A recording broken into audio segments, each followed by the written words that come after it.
नमस्कार दोस्तों, आप सब ये जानते ही होंगे कि एजुकेशन की हमारे जीवन में कितनी इम्पोर्टेंस है, लेकिन फिर भी कुछ लोग एजुकेशन को इम्पोर्टेंस नहीं देते। एक शानदार और बेहतर जीवन जीने के लिए एजुकेशन बहुत जरूरी है। इससे ना हमें सिर्फ ज्ञान मिलता है, बल्कि ये हमें शारीरिक, मानसिक और सामाजिक रूप से अच्छा होने के साथ ही बेहतर जीवन जीने का एहसास को भी बढ़ावा देती है। पर फिर भी अगर किसी को ये लगता है कि इससे कुछ नहीं होता, तो इस रियल लाइफ स्टोरी को पूरा जरूर देखें। आप खुद ही ये समझ जाएंगे कि क्या होती है द पावर ऑफ एजुकेशन। लेकिन आगे बढ़ने से पहले अगर आपने अभी तक हमारे चैनल को सब्सक्राइब नहीं किया है तो इसे अभी सब्सक्राइब कर लें और साथ ही बेल नोटिफिकेशन को भी ऑन कर लें, ताकि हमारे आने वाली सभी वीडियोस आप तक पहुंच सकें। और अगर आपको हमारा ये वीडियो पसंद आए तो हमें कमेंट करके जरूर बताएं। साथ ही इस वीडियो को लाइक करके अपने दोस्तों के साथ शेयर जरूर करें। दोस्तों, ये एक ऐसे लड़के की कहानी है जिसकी माँ एक गुलाम थी। जब वो कुछ ही हफ्तों का था तो किसी कारणवश उसे उसकी माँ से अलग कर दिया गया। उसके बाद उसकी दादी उसकी देखभाल करती थी। जब वो 6 साल का था तब एक दिन उसकी दादी उसे काम करने के लिए एक बाग में ले गई और जानबूझकर उसे वहीं छोड़ लिया। वो लड़का इस परित्याग के सदमे से कभी उबर नहीं पाया। बाद में उसके मालिक ने उसे एक जहाज पर एक कारपेंटर के पास काम करने के लिए छोड़ दिया। दोस्तों, उस समय गुलामों को पढ़ाने पर प्रतिबंध था, पर कारपेंटर की पत्नी भली थी।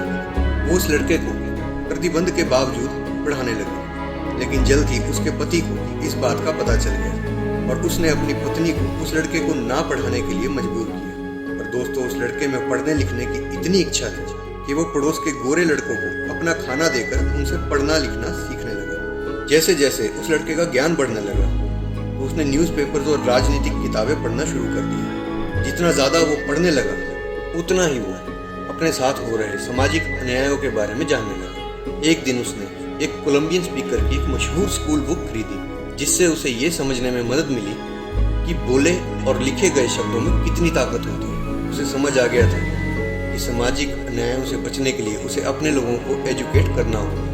तो उसने बाकी गुलामों को पढ़ना लिखना सिखाने के लिए चर्च सेवाएं देना आयोजित की। उसकी साप्ताहिक चर्च सेवाएं पॉपुलर होने लगी, जिसमें 40 से भी अधिक गुलाम शामिल हुए। पर जल्द ही गुस्साए गुलामों के मालिकों ने उसकी क्लासेस बंद करवा दी और उसे एक नए मालिक को बेच दिया। दोस्तों, उसका ये नया मालिक इंसान के रूप में किसी राक्षस से कम नहीं था, क्योंकि जो गुलाम उसका आदेश नहीं मानता था उसे उस गुलाम को कोड़े मारने में बड़ा मजा आता था। उस लड़के ने लगभग 6 महीनों तक उस मालिक की यातनाओं को सहा, जब तक कि उसके सब्र का बांध नहीं टूट गया। और एक दिन उसने अपने मालिक को पलटकर जवाब दिया। उसके मालिक और उसके बीच की लड़ाई लगभग 2 घंटे तक चली, जिसके बाद उसके मालिक ने आत्मसमर्पण कर दिया। दोस्तों, उस दिन उसे एहसास हुआ कि उसका आत्म मूल्य क्या है और उसने कसम खाई कि आज के बाद वो कभी किसी को उसे पीटने नहीं देगा। 2 असफल प्रयासों के बाद आखिरकार 20 साल की उम्र में एक नाविक का रूप धारण कर वो उत्तर में चला गया और गुलामी के पंजों से आजाद हो गया। लेकिन अपने लोगों के खिलाफ हो रहे अन्याय की लड़ाई को उसने जारी रखने के लिए उसने अपने ज्ञान और बुद्धिमत्ता को फैलाने का फैसला किया। जब और जहां भी मौका मिलता उसने दास विरोधी मीटिंग्स में जाना शुरू किया। 1841 में एक दिन एक दास विरोधी सम्मेलन में भाग लेने के बाद उसे मैसाचुसेट्स में एक एंटी स्लेवरी सोसाइटी में लेक्चरर बनने का मौका मिला, जिसके बाद उसे सार्वजनिक रूप से बोलने और लिखने का मौका मिल गया। जल्द ही उसने गुलामी पर किताबें लिखकर प्रकाशित करना शुरू कर दिया और साथ ही नॉर्थ स्टार नाम से एक एंटी स्लेवरी न्यूज़पेपर की भी शुरुआत की। बहुत से गोरे लोग इससे खुश नहीं थे और वो उसे रोकना चाहते थे। एक दिन जब वो एक लेक्चर को अटेंड करके लौट रहा था, तब एक गुस्साई भीड़ ने उसका पीछा किया और उसे बहुत बुरी तरह पीटा। एक स्थानीय परिवार द्वारा उसे वहां से बचा लिया गया। इस सब के बावजूद अन्याय के खिलाफ लड़ने का उसका संकल्प बहुत पक्का था, जो उसने जारी रखा। गुलाम विरोधी सम्मेलनों के अलावा उसने सबसे पहले महिला अधिकार में भी भाग लिया। दोस्तों, इनका नाम था फ्रेडरिक डगलस।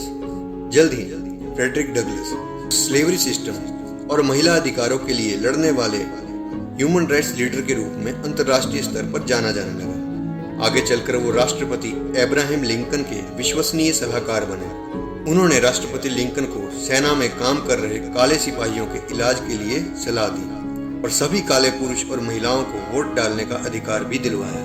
फ्रेडरिक डगलस के इतने प्रयासों के बाद सन 1863 में राष्ट्रपति लिंकन ने सभी गुलामों की आज़ादी की घोषणा की।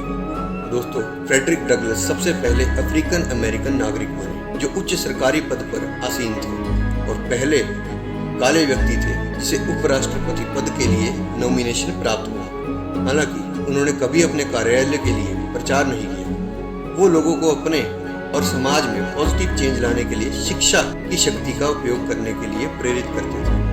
उनके शब्द भविष्य के राष्ट्रपतियों और उन लोगों के लिए एक प्रेरणा है जो उनके बाद न्याय के लिए लड़ेंगे। फ्रेडरिक का ये सफर हमें सिखाता है कि परिस्थितियां चाहे कितनी ही विपरीत क्यों न हो, कभी हार नहीं माननी चाहिए। फ्रेडरिक डगलस ने एक बार प्रसिद्ध रूप से कहा था कि यदि कहीं संघर्ष नहीं है तो वहाँ कोई प्रगति भी नहीं है। जो लोग स्वतंत्रता का पक्ष लेते हैं और आंदोलन का अवमूल्यन करते हैं वो ऐसे लोग हैं जो जमीन को जोते बिना फसल चाहते हैं, जो बिना गरज के बारिश चाहते हैं, जो समंदर तो चाहते हैं पर उसमें भयानक लहरें नहीं चाहते। ये संघर्ष नैतिक हो सकता है या फिर नैतिक और शारीरिक दोनों तरह से हो सकता है, लेकिन दोनों ही सूरतों में संघर्ष आवश्यक है। धन्यवाद।